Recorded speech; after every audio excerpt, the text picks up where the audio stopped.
So the state of calamity, according to the President's Declaration 1077, will last 1 year. May mga ilan na nababahala dahil napakahaba naman ang declaration ng state of calamity nito. So, anong coverage niyan? It is possible that they will include the repair of infrastructure that had been affected by the disasters. And since ngayon po ay kasagsagan ng pag-iimbestiga sa flood control, nagiging isa pang reason para mabahala ang ilang mga tao. We're not saying that that's going to happen, pero that is part of why 1 year ang ini-impose na state of calamity.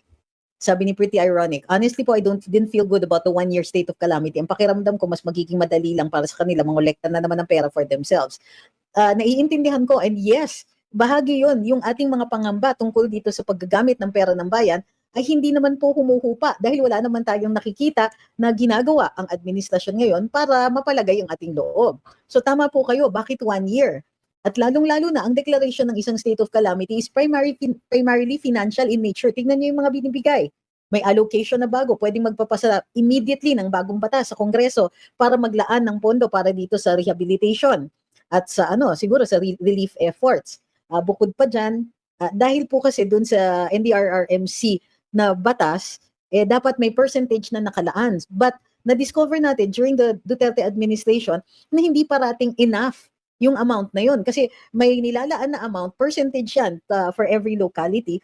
Pero may times talaga that the damage and the danger is just too big. At it's possible na matatagalan yung mga rescue and relief efforts. So talagang nagkukulang yan. We cannot predict rin kasi how many times tatamaan ng bagyo, how many times nagkakaroon ng disaster. So yung paglalaan ng porsyento is definitely not going to be enough for certain events. I mean, it's possible din naman na hindi yan magastos during the year. Pero you need it when you need it. And you don't even know when you're going to need it.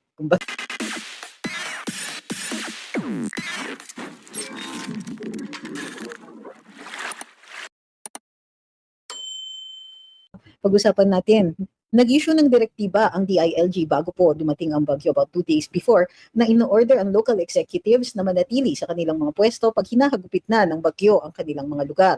Ngayon, mayroong ilang mga local chief executives and other officials of local government units na hindi po na nasa kanilang mga lugar noong panahon ng bagyo.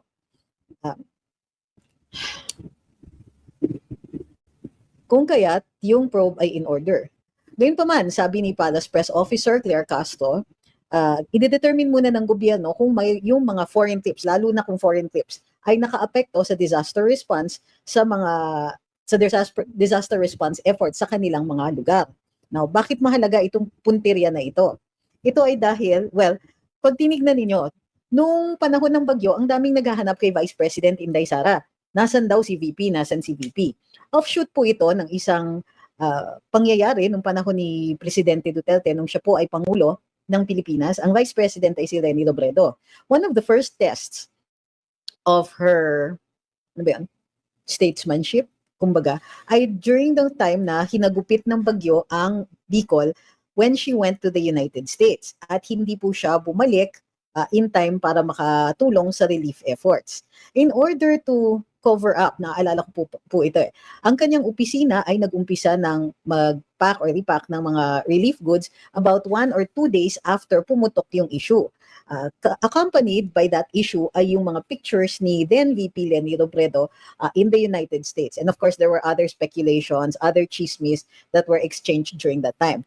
As a result of that, medyo bumabawi yung mga kalaban sa kabilang parlor dito sa palitan ng communications o sa mga operations in communications ng bawat kampo. So, maliwanag na yung mga trolls, quote-unquote, ay nagtatanong, nasan si VP during the time of the typhoon? So, ngayon na siniset ng administrasyon ang standard na ang presence o absence, ang penalties, if ever, ang pag-admonish sa mga officials will depend on whether or not yung disaster response or yung relief, rescue, etc. ay apektado ng presence or absence ng mga local chief executives. So, if the absence of the local official ay nakahinder doon sa efforts ng locality, then matutuloy ang investigasyon at may possibility na sila po ay maimposan ng penalty. In the same way, sa bardagulan on social media, it is relevant whether or not, kumbaga, pag hinahanap ng mga trolls, nasan si VP Inday? Ano ang mga kasagutan dyan? Number one, trabaho ba ni VP Inday ang rescue and relief? Hindi. However, mayroon din pong mga nakatalaga at bahagi ng efforts ng kanyang opisina o tanggapan ang tumulong during times of disaster. And whether or not the Vice President is present, and remember, she's not a local executive, but we're talking about the standards here. It is clear that her office runs so smoothly, it doesn't really matter whether she is there or not. Magaling na ang kanyang staff, magaling na ang mga empleyado ng OVP, so that all of these things are virtually automatic. Pagdating ang bagyo, naghahanda. Pagdating ng bagyo and in the aftermath, umaariba ang rescue and relief efforts. Ang relief efforts ng Office of the Vice President. Gayon po iba ang role ng Chief Executive sa locality. Importante na nandun sila sa lugar dahil sila po ang primary responders in times of disaster. However, bago nga, ang sineset na standard ngayon is whether or not nakaapekto. So kung efficient naman ang staff at ang mga empleyado sa local governments and umaandar sila with or without the local executives in place, then it may not have negative repercussions on the officials. Okay. Ang next natin pa, sabi sa inyo, mabilisan to. Next na issue is, nagdeklara ang ating Pangulo ng National State of Calamity for 1 year following nitong bagyo. Ano ang epekto ng isang state of calamity? Under the Disaster Risk Reduction and Management Act of 2010, a state of calamity is defined as a condition involving mass casualty and or major damage to property, disruption of the means of livelihood, roads, and normal way of life of people in affected areas as a result of the natural or human-induced hazard. Ano ang mga pwedeng, ano ang epekto nito sa, ano yung mga pwedeng gawin ng gobyerno? Pwedeng mag-appropriate ng calamity funds using a special or immediate passing of legislation. Price freeze for basic commodities. Granting of no-interest loans. All of this presumes na mayroong pera. So the state of calamity, according to the President's Declaration 1077, will last 1 year. But he can remove that right away. If hindi kailangan na makatapos ng 1 year, pwede naman yan evacate if hindi na siya necessary within the space of 1 year. So, may mga ilan na nababahala dahil napakahaba naman ang declaration ng state of calamity nito. So, anong coverage niyan? It is possible that they will include the repair of infrastructure that had been affected by the disasters. And since ngayon po ay kasagsagan ng pag-iimbestiga sa flood control, nagiging isa pang reason para mabahala ang ilang mga tao. We're not saying that that's going to happen, pero that is part of why 1 year ang ini-impose na state of calamity. Check ko yung inyong mga katanungan. Magandang gabi po sa inyong lahat. Maraming salamat po sa lahat muli na nandito. Huwag po natin kakalimutan like, share, follow, and subscribe. Ayong gabi, pasensya na po, medyo na-late po tayo ng ating pag-live ngayon. Nag-aaral kasi ako dahil nga patapos na yung isa kong klase at kailangan kong matapos yung mga proyekto namin bago pumasok. Bago ako magbakasyon, kumbaga, bakasyon, quote unquote. Sabi ni Ma'am Lourdes, yung mayor namin sa Pasig, wala pang bagyo, nakahanda na agad siya. August pa lang may pamaskong handog na agad. Okay. Totoo lang, masyado na tayong natutuwa over the minimum requirement of our local officials. Dapat lang handa na bago nagbagyo. Ma'am, requirement po yan. So kumbaga, if niyayabang natin yung mga ganito, ibig sabihin ang baba na talaga ng standards para ma-appreciate natin yung mga local officials natin. Tuwan-tuwa na siya doon.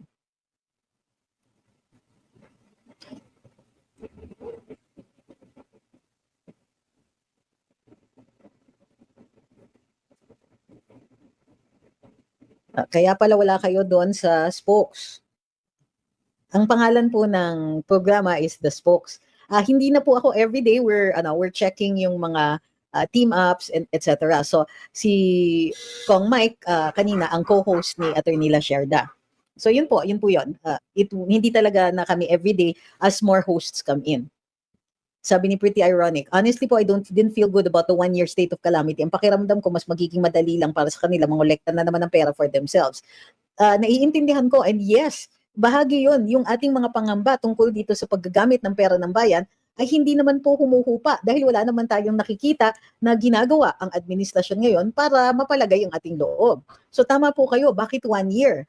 At lalong-lalo na ang declaration ng isang state of calamity is primarily financial in nature. Tingnan niyo yung mga binibigay.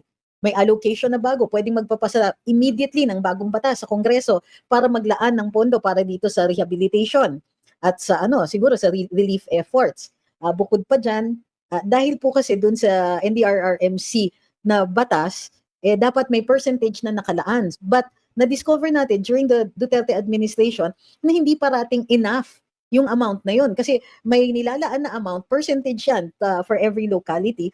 Pero may times talaga that the damage and the danger is just too big. At it's possible na matatagalan yung mga rescue and relief efforts. So talagang nagkukulang yan. We cannot predict din kasi how many times tatamaan ng bagyo, how many times nagkakaroon ng disaster. So yung paglalaan ng porsyento is definitely not going to be enough for certain events. I mean, it's possible din naman na hindi yan magastos during the year. Pero you need it when you need it. And you don't even know when you're going to need it. Kumbaga. So, at by the way, yung porsyento na yon, yung iba doon nakalaan pa yan for training of the emergency responders. So yes, we share yung pangamba ninyo.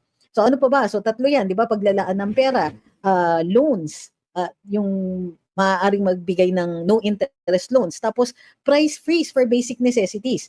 O ngayon, pwede kang magdikta dun sa mga local retailers, halimbawa, na hindi pwedeng mag-exceed ng a certain amount for certain commodities. Paano kung malugi? Paano kung magresulta niyan ng hoarding? Magkakaroon ng mga scarcity or artificial na scarcity dahil nga masyadong matagal ang price ceiling. So, let's see, bakit 1 year? Ano po yung QRF? Hindi ko po babasahin yung mga katanungan ninyo if you do not spell out yung mga abbreviations ninyo na hindi na pinipresume ninyo na alam namin. Sabi ni Ron, here we are. Hope that Tatay Diggs will come home soon. There's no sense to hold the old boy. The more Marcos stays in... Bakit ang layo po yata ng dito? Sabi ni Strictly, readiness is mandatory. Huwag nyo i-celebrate ang bare minimum ng pagtatrabaho ng gobyerno para pagsilbihan nila tayo. Correct. Sabi ni Kelly, 1 year state of calamity, magiging unproductive po tayo, aasa lang po sa ayuda. Teka, wala pa tayong sinasabing ayuda. Hindi po kasama yan sa state of calamity. Rescue, relief, at saka granting of loans, interest-free loans, at saka paglalaan ng pondo. So hindi necessarily ibig sabihin nun ayuda, ma'am. Sabi ni Tatay Amik, I've passed through 7 presidents plus the present. Ngayon ko lang narinig 1 year state of calamity. Yun nga eh. Pwede naman kasing i-extend. So halimbawa, ilagay natin ang state of calamity for 3 months. Tapos i-extend kung kailangan, i-lift kung kailangan. Sabi ni Bazinga, to be clear, maayos ang flood control namin sa Pasig thanks to the admin before Vico Soto. After Ondoy, inayos at nadagdag ang pumping stations dito. Hi kay ako si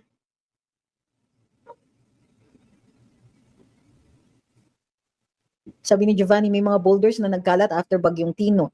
Di po ba galing yun sa bulkan na recently lang sumabog? Which bulkan?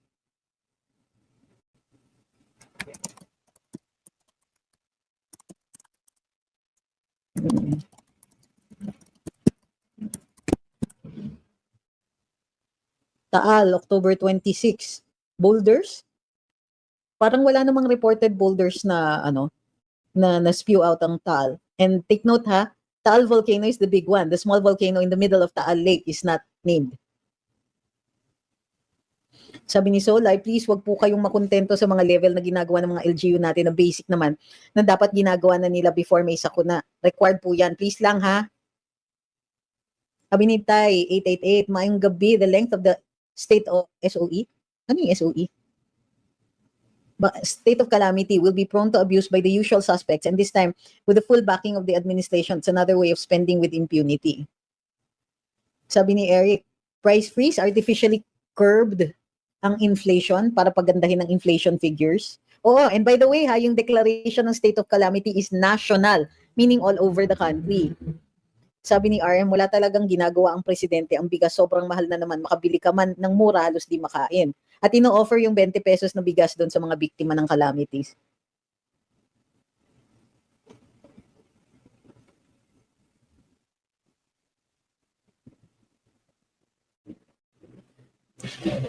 Sabi ni Sergeant Popoy, I believe yung boulder sa may Canlaon City, Negros nung binaha dahil kay Tino. Okay. Kailan violent ba ang volcanic eruption ng Canlaon?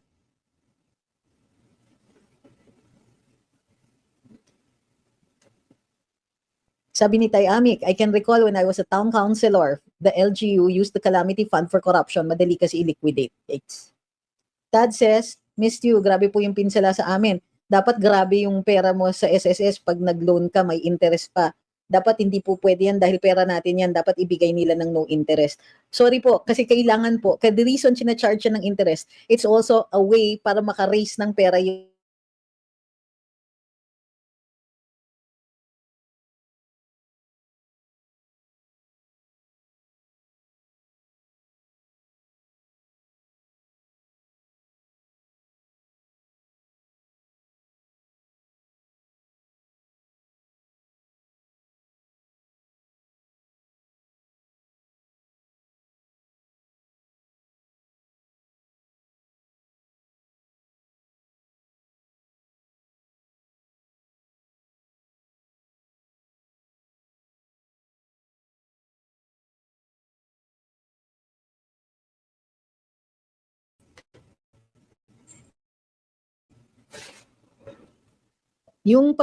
pagsingil po ng interest doon sa SSS, talaga pong bahagi po yan ng kontrata. It's in order na hindi rin malulugi. Kasi nakalaan na yung pera na yon, yung interest na yon, nakabilang na. So kung tatanggalin mo yung pera mo, even for a while, uh, bababa yung amount na maaaring i-invest ng SSS. So it's also for your benefit para intact yung inyong retirement o yung gagamitin niyo sa pension niyo. Whatever, tinatanong ni Edzology, whatever happened to flood control projects ng panahon ng Duterte, I suppose it should be usable na. Usable naman po talaga eh. Kasi actually, yung karamihan ng mga yon were continuing projects and part of it were projects, main infrastructure projects. Yung iba, hindi ko nakita kung meron sila sa build. Unfortunately, katulad rin ng present times, may mga local officials na nagre-rekomenda or humihingi ng for flood control. Pero flood control at the time and even up to now, medyo generic yung term na yon. So it could mean yung paglinis ng mga imbornal, it could mean yung clearing of waterways, etc. So ang dapat tignan ay doon sa infra project. So without any specific project that you have in mind, mahihirapan talaga tayo mag-determine kung ano ang estado ng mga proyekto ngayon. Okay? But what I do remember was it started with many of the clearing of the waterways in conjunction with the cleanup of Manila Bay. Inakyat talaga nila. I remember this, the Buaya River and Creek system was one of those that were cleared. Tapos naging bahagi ng regular maintenance ng MMDA yan. Dati, before the Duterte administration, they were on a kung tama pa po ha, yung mga natutunan ko sa Karambola, yung clearing ng waterways, although part ng mandato ng MMDA, hindi kasing regular as before. Naging part ng daily functions or day-to-day regular functions ang clearing of waterways under the MMDA in the Duterte administration. Hindi na siya kumbaga specific projects. So yun pa lang ang nakikita ko sa ngayon ha, but you're right, we have to look at everything. However, ang ayoko is bakit inuuna yung Duterte projects. Samantalang nag-umpisa itong issue na ito nung sinabi ni Presidente 5,500 flood control projects to address the flooding issues. So yung mga proyekto na yon ang una dapat imbestigahan kasi the purpose of those particular projects was to address exactly this, the flooding. So, doon ang uunahin. And then you work your way backward. Any sane investigation begins with the more recent ones. Lalong-lalo na when it pertains to a mix of both man-made and environmental issues. Ang titignan mo yung recent because you have all of the data, particularly kung yung strength ng bagyo, etc. And then you work your way back. Bakit rin? It might not even be necessary to look at the Duterte era projects because may mga changes din, both dun sa environment, both sa built and sa natural environments, that where the factors that you'll have to recompute the factors for the realities during that period. Whereas yung current and looking at projects aimed to address current problems, yan ang easier na maipuntirya. So the point we're making here is we work our way backwards. Yes, we'll also look at the Duterte projects.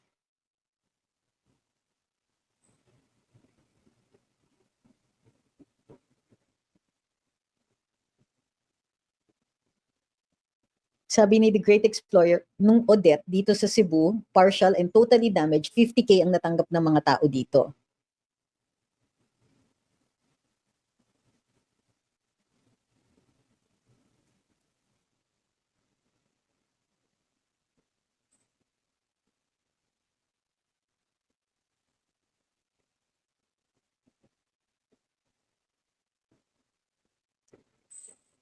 Okay, parang may disconnect pa kasi yung comment section dun sa sinasabi ko. Sabi ni Michelle, napansin ko po wala masyadong nag-explain regarding dun sa 9 years moratorium on new mining agreements. Duterte lifts 9-year ban on new mining deals. Sobrang sinisisi ng mga anti-Duterte pages si Digong sa nangyari sa Cebu dahil dyan. Unang-una, matagal na pong may mining sa Cebu. So, ang sinuspend noon ni President Pinoy ay new mining contracts, hindi yung kumbaga, binawal niya yung pagbibigay ng mga bagong prangkisa at bagong mga mineral extracting contracts or related contracts sa DENR.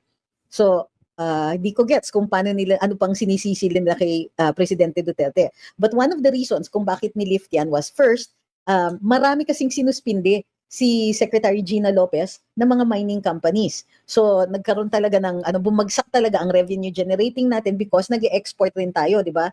May export tayo of mineral resources na syempre bumagsak because maraming nasuspindi at the time. Now, hinayaan yun ni Presidente Duterte. It also created an artificial monopoly. So only the mining companies that had existing contracts could operate. Whereas there were other mining companies with existing contracts that could not operate kasi without existing contracts kasi natenga yung mga kontrata nila. So virtual monopoly yan. And you know what happens when there are virtual monopolies? It leads to abuse. So those are the other things na kailangan puntiryahin under the Duterte administration. So hindi naman nila pinapakita kung these mining interests, yung mga bago, which by the way did not operate immediately kasi nga after the signing magche-check pa ang DENR on your capabilities, on the yung pag-build ninyo ng mga facilities, etc. bago kaya talaga mag-start ng full operation. So kailangan ito yung problema dun sa mga ganyang klase na argumentation. They have to prove cause and effect. Kailangan ipuntirya nila. For example, this specific mine, it opened ng ganitong panahon. This is how much siltation was this led to X amount of siltation, which resulted in the flooding of the nearby towns. Unfortunately, they don't argue that specifically. They just said, naglift ng mining and therefore bumaha. You don't know. The cause and the effect has not yet been established. So yun po, i-challenge ninyo. Prove which mining companies, which contracts led to that, and kailan ba naging operational yung mga bagong mining and mineral contracts after the lifting by President Duterte.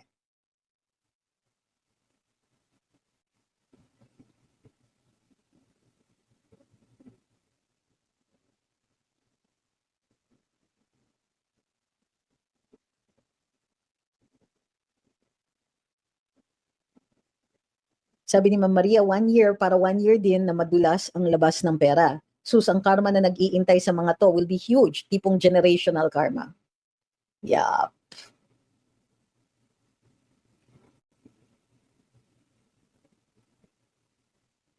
Sabi ni Edzology, yan po kasi discussion namin. We want to hear your side. When it comes to the recent, they've already reached the firewall. Wala nang pag-asa ito. Do I agree po? No, but for the sake of discourse. Wala rin naman akong problema. Tama naman, natatanungin talaga dapat yan. And we should be prepared for that eventuality.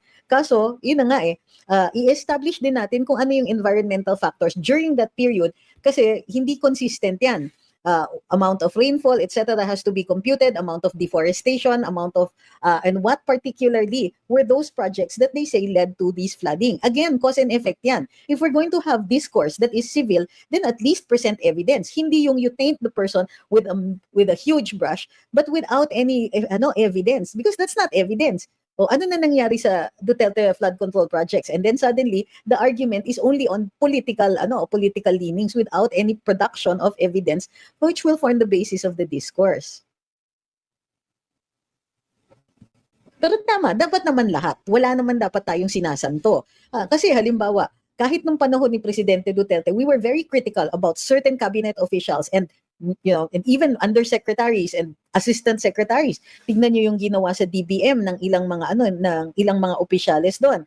There are certain officials who actually blocked the president in na asikasuhin mga yung pag-address ng presyo ng tubig, yung mga concessionaires, yung pag-address pati doon sa presyo ng kuryente, marami po ang humarang doon sa mga gustong gawin ni Presidente Duterte. And so I want to hold those people accountable because it is because of them na hindi talaga na ano, there was a time na President Duterte was already talking about yung mag-military takeover na lang doon sa ilang mga concessionaires. So again, I am of the opinion that especially those officials na binigo nila yung pakay ni Presidente Duterte, doon ako nagagalit eh. So yes, dapat umabot sa kanila. So, sabi ni Edzology, maraming salamat, attorney. Sana ganito tayo mag-usap. I agree naman halong politiko ang mga ganitong usapan. But what I appreciate sa channel niyo is we get to exchange with civility. Salamat po. Uy, kami din, nagpapasalamat sa iyo kasi sa totoo lang, dumadating ka dito, wala namang insulto, wala namang maayos naman yung katanungan. And you don't even ask with malice. Alam mo yun eh, sino bang presidente nung time na yun? Yung mga ganyan, walang ganon. So, actually, na-appreciate ka rin namin. Sana ganito talaga ang diskurso. Sabi ni Maldita, Lokong Brownie, hindi na nga natin naramdaman presensya nila during Lindol and Bagyong Tino. Tapos makikita mo sa news abroad, parang pinapain na tayo sa giyera. Nakaka-PI na lang talaga sila. Sabi ni Ken, totoo to. Yes, I saw this also. Saw news sa Bilyonaryo. Third quarter GDP slows to 4%, weakest since 2021. This is horrible. Now is the time for us to start worrying rin about our foreign loans. Bakit? Panahon ni Duterte, we could loan kahit yung mga trillions. Bakit? Mataas ang GDP natin. And yung pag-measure kung whether or not yung mga loans natin over na, sobra-sobra na, is to weigh it against GDP. Yun yung standard measurement. So, tinitignan natin, nung panahon ni Duterte, I think the cut-off rate for healthy borrowing would be something like 30% of GDP. Hindi umabot ng ganon si Tatay Digong. Ngayon, under President Marcos, since bumababa ang GDP, we need to take a close look dun sa ating mga hiniram. And yes, that means growth is slowing down. Not only slowing down, it cannot be fueled because mababa ang investor confidence sa atin. Sabi ni Strictly, do we have any safeguards left? We have safeguards already in the law. That's why may mga Anti-Graft and Corrupt Practices Act. But again, I would like to remind everybody, we have laws against unaliving people, but people still get unalived. Do you understand what I'm saying here? The safeguards are in the law. A lot of them are deterrent. Yun ang hinahabol natin. Na if we set penalties at a certain rate and the certainty of being prosecuted, yan ang may efficient deterrence.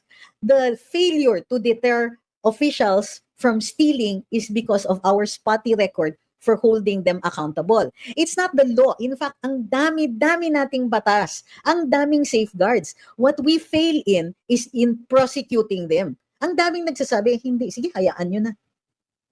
Huwag nang habulin yan. Okay na, sige, hayaan mo na yung pera na. Pera na siya. O kami naman. Ganun ang nangyayari. So, my problem with most people is that's why ang dali-dali nating masindak eh. Ang dali-dali natin ay, nagpasa sila ng batas. Salamat kay Mr. Congressman, Mr. Senator. Pinasa mo yung bagong batas. A lot of these laws are passed for political purposes. Kasi may clamor. Tapos yung long-term studies, hindi nagagawa. What is the reason? Bakit ang tindi ng korupsyon? Because simple, they get away with it. Tapos ang magiging sagot, gagawin natin, sasabihin mo sa Congress, di ba kayo aandar? Tapos magpapasa sila ng batas. Again, 10 million laws are not going to change these people if they're never going to be held accountable kung hindi sila makakasuhan. Bakit di nakakasuhan? A lot of it also is still with the culture of impunity. With the practice of impunity in government. Tayo din may kasalanan yon to some extent because ang tingin natin sa mga government officials, pag na-appoint, nasa demigod levels ka na. So at the same time, sasabihin niyo, malaking tao kasi yan. I hate that term, by the way. Malaking tao. Bakit? Tumangkad ba siya? Ayun. And the fact na sasabihin niyo malaking tao ang isang government official already means that you're letting them get away. You're giving them a free pass. So it isn't the number of safeguards. We have safeguard after safeguard after safeguard. My God, in fact, sinabi ni Presidente Duterte, bakit ganito? Bibigay ninyo yung napakahalagang government projects to the lowest bidder? Safeguard yun. Para siguraduhin daw na hindi mga overpadded yung mga bidders natin. Ayan, nilagay natin at lowest bid. Tignan nyo, ang gaganda. And I'm using that with as much sarcasm as I can muster. Ang gaganda ng mga government projects natin. Di ba? Safeguard yun. And these safeguards are biting us in the rear end. Anong reason kung bakit di nakapasa sa CA si Gina Lopez sa DENR? Eh di yung mga vested interests. Hindi nyo ba alam na ang daming mayayaman na may mga interest sa ating mga mineral extractions and resource extractions? Sabi ni Strictly, understood, voicing out lang yung frustrations. Yes, but you need to start understanding na when we voice our frustrations, somebody is always listening. So when you say, dagdagan ng safeguards, you don't know the effect of what you're saying. So ang gagawin ng mga congressman, ayan, sige, dagdagan pa natin ng clause itong batas na to. Ay, dagdagan pa natin ng 10 million safeguards dyan. Pero hindi pa rin sila mananagot. Kasi they're just trying to please us. Sasabihin ninyo, lagyan ng safeguards, lagyan ng safeguards. Magre-respond ang Congress, yes, we will give you safeguards. But they still get away with it. Ilan ba ang batas na napasa? In the past, how many decades? Pero hindi natin napupuksa ang korupsyon. Bakit di siya pinaglaban ni Duterte? Pinaglaban siya. Hindi lang, at anong gagawin niya? Bibilin niya yung mga senador at congressman na nasa Committee on Appointments, Commission on Appointments. Kasi itong Commission on Appointments, hihingi at hihingi yan ng something. Lalong-lalo na pag controversial yung appointee. Kung mag-refuse si PRD na magbigay ng mga concessions na ganon, kawawa yung kanyang appointee. Pero hindi niya talaga ibibigay yon. Ganon din si Gina Lopez. Wala din they tried, but she was also very adamant.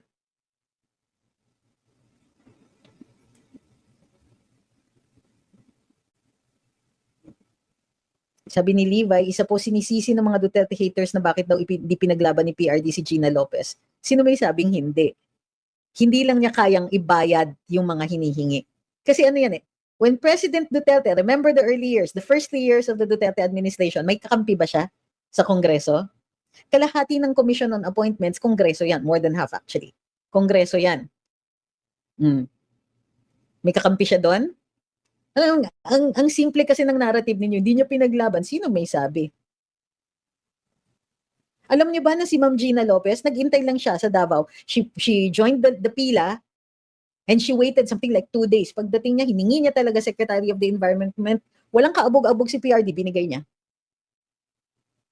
The fact that she was there at all was an indication that PRD didn't think that he would have to pay for having his own appointees.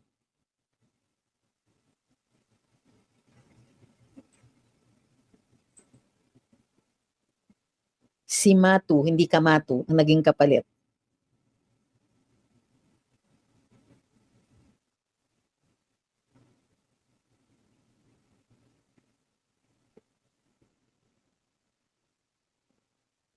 Alam mo, Richie, ako yung wrong person na reklamuhan mo ng ganyan because I was with Gina.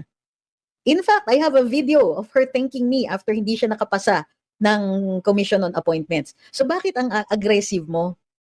Ha? Bakit ayaw mo, hindi mo bibitiwan ito? Sinagot na kita, pero you're always with a comeback. Sabihin mo, tell me what's on your mind. Bakit ka galit? Bakit kayo hindi ninyo pinaglaban? Ha? Hindi nyo kayang ipaglaban si Ma'am Gina? Kasi nilaban ko yan. I was with her, sumama pa nga ako Nagtanong pa nga ako, ano yung mga sakay? We weren't riding Hueys Sumakay kami ng ilang beses, pumunta kami sa Mindoro. I went with her on at least 2 trips. Pero tandaan po ninyo, ano yung composition ng Kongreso na yun? Do you remember the first State of the Nation ni PRD? Siningil niya yung mga congressman, sabi niya, kayo dito, wala sa inyong sumuporta sa akin, maliban lang yan kay Alvarez and yung matandang Nograles.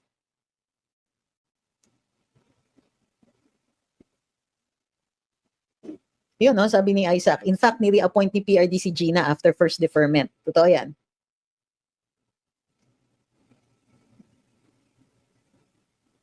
Yun, sabi ni Jongsky, doon kumulo yung dugo ko kay Congresswoman Nene Ramirez Sato ng CA habang nanonood ako kay Ma'am Gina. Oo.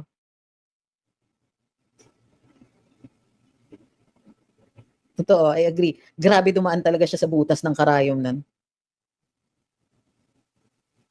Sabi ni Gallo, sa AFP ngayon hanggang red alert status lang during the floods pero wala namang pinade-deploy. Bakit nga ba?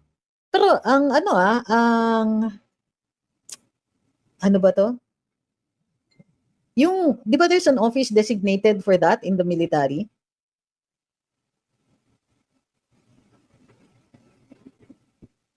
Sabi ni Alex, di po ba sa mining ang negosyo ni Martin Romualdez?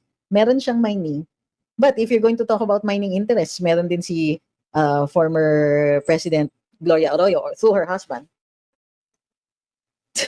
As long as we're talking about mining interests.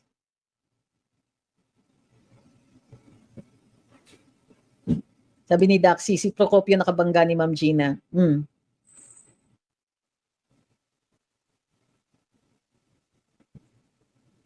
Sabi ni Edzology, hindi naman ikaw yung makulit eh. Appointment was just political theatrics ni Ma'am Gina bilang hindi siya ever na-confirm. Huwag po magalit. Actually, hindi yun yung issue ko eh. Ang issue ko nun is nagbago yung rules sa appointments, sa commission on appointments. Naalala niyo to? It changed during that time. Or was it during Pinoy's time? I think it was during that time. Kasi nga, galit sila kay PRD. So, nagbago yung rules. Dati, sa commission on appointments, pwedeng pag hindi nila ipasa, i-re-appoint lang ng i-re-appoint ng presidente yon. Ang ginawa ng Kongreso, hanggang one reappointment lang. Tapos, tinago na nila ang voting ng CA. Hindi na isinasa publiko, hindi gaya dati na subject to ano yan, to publication yan. So dahil doon, maraming hindi talaga nakapasa kay PRD. That was not his doing. So yung yung pagsisingil sa kanya sa confirmation, hindi po siya yun. It was Congress and it was a hostile House of Representatives. Ang mga kakampi lang ni PRD, yung mga ilan na nasa Senado. Sige po, Chodoro din pala nga, no, dati sa Sagittarius Mining, nag-divest na rin yata. Okay lang yun. Naka-red alert lang ang DSRT, yung ready response team, all others blue alert lang. Ngek! Seryoso? Yun, sabi ni Ma'am Tina, I remember, sabi ni Tynon, if they refuse, then I'll appoint her again. Tapos nagbago sila ng rules. Check nyo yan. Totoo yan, I remember this. At hindi namin magawan ng paraan nun. Kasi nga, that's the sole and exclusive province of the House of the legislature to set the rules sa Commission on Appointments. Kaya ako, kapag nagbago ang saligang batas, yan ang una kong patatanggal. Linchaking Commission on Appointments yan. It's another legitimized extortion mechanism. Although wag ka, ako wala akong problema nun sa CA. Kaya may nagpakawala ng fake news na hindi daw ako papasa sa CA. Mali, nakuha ko na yung mga boto bago pa ako nag-resign.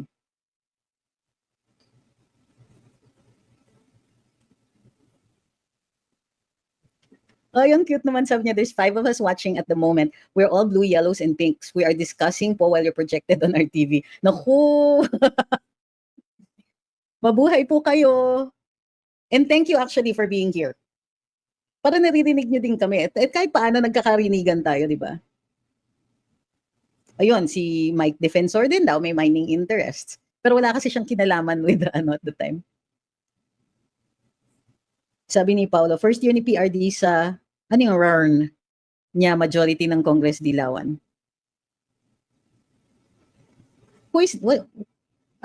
Paki-explain po kung sino yung DECA. Please don't use abbreviations, lalong-lalo na kung di sila kilala. Sabi ni Mario de la Cruz, hinarang ni Ping Lacson noon sa CA ang appointment ni Gina Lopez. Do you remember the reason? Hindi ko maalala yung reason ni Senator Ping. So kasalanan ng Yellows. Hindi ko rin naman masasabi yun eh. Kasi yung House of Representatives, hindi naman lahat yun dilaw. Merong iba, di ba? Iba-iba naman, marami namang mga parties. May NPC, di naman dilaw yung mga yun. Iba-iba din po. So, para sa akin, it was the, primarily yung House. Kukunti lang talagang kakampi ni PRD nun. Kahit kanya yung speaker.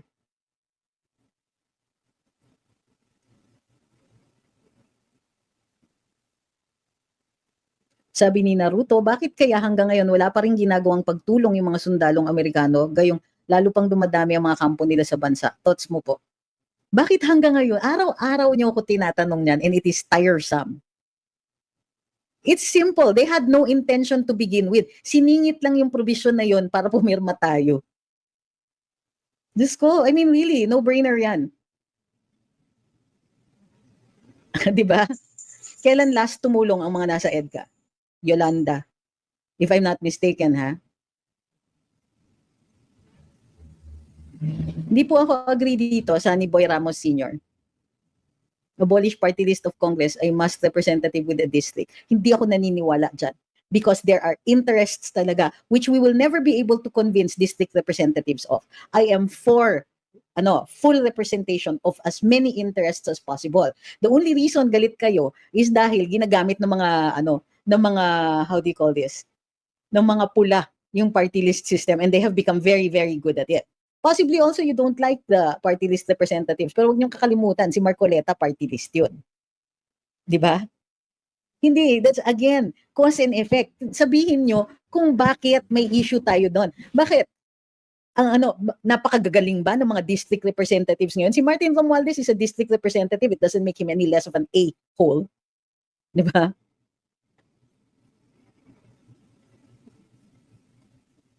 Ay, sus Mariosep. Hello, what kind of a question is this? Can the state really solve all societal issues? Nobody is saying that, but we have to try to solve the issues as they come. Who's saying that? I mean, really, is there anybody here who is that deluded to think that the state can even solve major problems? But certain things like poverty, yes, these can be solved. Because there are societies that have solved it. China has managed to eliminate absolute poverty, absolute, not the other levels. Pero yun yung at least you make sure na hindi sila mamamatay on your watch. Ito si Gallows, alam niya, she knows what she's talking about. Or he knows what he's talking about. Because the Americans are only here for America. Just go running around camp like they own the place. When General De Leon was assigned in Sulu, sa brigade yata siya, no? So, nasa kampo niya yung ilang mga yung mga visiting forces. But the agreement was, kasi they had generators, was that they were going to share the surplus with the city. Kasi nung time na yon sa Sulu, rotating brownouts. Makikita mo, nung kami sa Budako. So, mataas yung lugar, So, makikita mo, down sa city, mag-brown up, mamamatay yung ilaw in one district. Tapos nagkakailaw dun sa iba. Rotating, kulang talaga yung production ng kuryente. So, one time, arbitrarily, biglang hindi nagbigay yung mga tinawag talaga ni General De Leon. Ang ginawa pa niya, pinatanggal niya yung upuan. So, pinapagalitan niya, siya nakaupo, tapos yung mga, yung mga Amerikano nakatayo. Of course, they returned, they went back to providing electricity.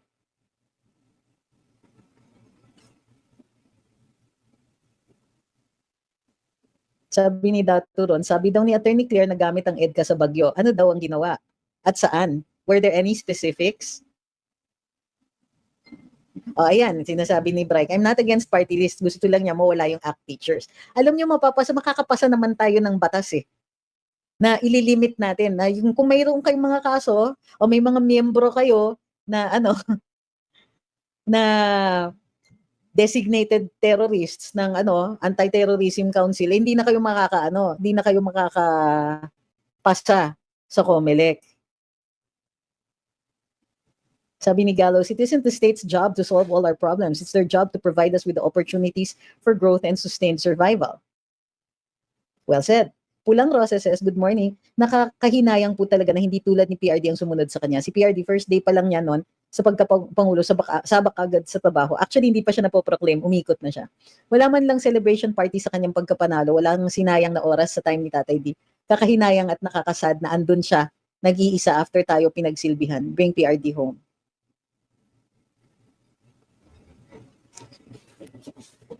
Ayan.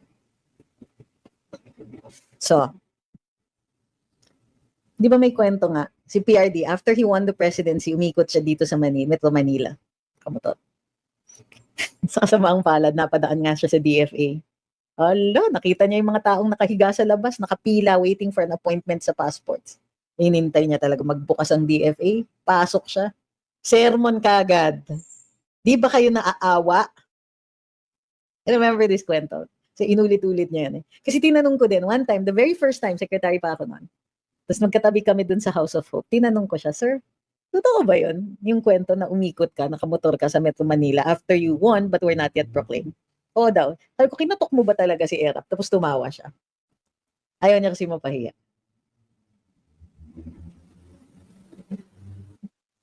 Bakit blooming ka? Salamat, Doc. Hindi nga, Dr. Baker. The usual, nutrition, etc. Sabi ni Sir Pete, may role din mga elites party sa pag-appoint ng politiko. Pwede rin. Sabi ni John Paul, mabuhay ka, mabuhay ang pamilya Duterte, mabuhay mga DDS, maisog, labanan ng mga demonyo. Thank you. Buddato yung may kampo, no? Because there is a Buddaho. Ay, kay Julian's World, sabi niya, magpapansin tayo kay Trump na alisin niya mga sundalo niya dito sa Pinas. Di natin sila kailangan. Di rin naman natin sila nakikitang tumutulong sa panahon ng kalamidad.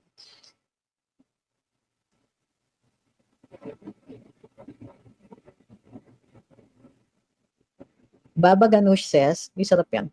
Grabe naman kasi talaga sa DFA, kami nga 12 midnight pa lang nakapila na kami sa Clark DFA. Nalala ko yun kasi yung mother ko, senior citizen, pumila eh. Kinatid ko tapos nag-intay kami dun. Kaya nga laking bagay talaga yung kay Presidente Duterte na the sermon began with, hindi nyo ba nakikita yung mga tao nakapila sa labas natutulog sa bangketa? Di ba kayo naawa? Confirmed yan, yung sermon na yan. Can COMELEC make rules who will be accepted party list candidate provided they're in accordance with the Constitution? Sabi ni Chris, I'm lucky at 10 years yung aking passport. Ako din. Sabi ni Baba Ganush, unang call out niya yun sa DFA dahil sa pila. Tapos pinasolve niya rin yung problema ng pagkabagalan ng paglabas ng passports.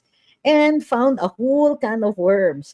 Kasi kaya naman palang tapusin lahat ng mga passports. Kayang-kaya. May mga lang doon. Binibenta lang kasi yung mga appointments. Sabi ni Pete, dapat elected kung sinong maupo, di kung sino-sino pwede. Elected saan?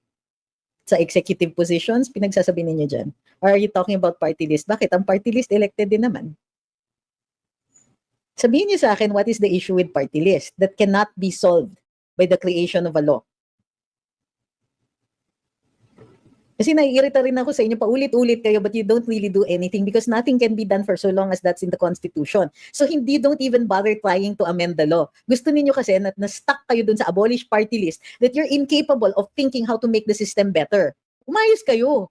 Hindi po lahat ng bagay nakukuha sa sa tantrums na sasabihin niya dapat abolish. So na-stuck kayo with the argument at abolition without even bothering to see how you can improve the system because you're throwing the baby out with the bathwater. There are good things about the party list system, particularly, kamusta yung mga senior citizens natin? If you're against the party list system, then you're kind of against that too. Seriously.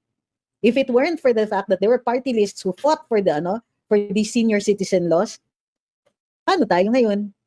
Paano yung mga benepisyo ng mga seniors natin? You're stuck. Yung totoo niyan, you're stuck. The reason you can't get it passed or change this because you're stuck. Sinasabi niyo parati, you're banking on your cliches. Dapat tanggalin na yung party list kasi andyan yung mga pula. Hello. Unang-una, yung salita niyo pa lang is automatically discriminatory. That's why you cannot even get them to strike down the law. Kasi yung gusto ninyo is a discriminatory provision. Ngayon, kung nagagalit kayo dahil may mga criminal dyan, ayan, pwede yan. Nobody likes whiners. Whiners can't win anything. Stop whining and start thinking of how it can be changed. You're stuck. Gusto ninyo abolition. O talagang hindi kayo mananalo because the Constitution provides for it. O paano yan? Di ba? Tawa kayo dyan. Ang ayoko sa party list, yung totoo, ginagawa siyang fallback ng mga dynasties. Ay, walang posisyon si Bunso. Lagyan natin, gawa tayong party list, gawin natin siyang congressman. This kid who can barely find his way out of the bathroom suddenly becomes a congressman. Because pinabayaan natin. You're stuck kasi ang gusto ninyo, abolition, samantalang yung mga changes, they're crying out for changes, hindi inaasikaso. Oh.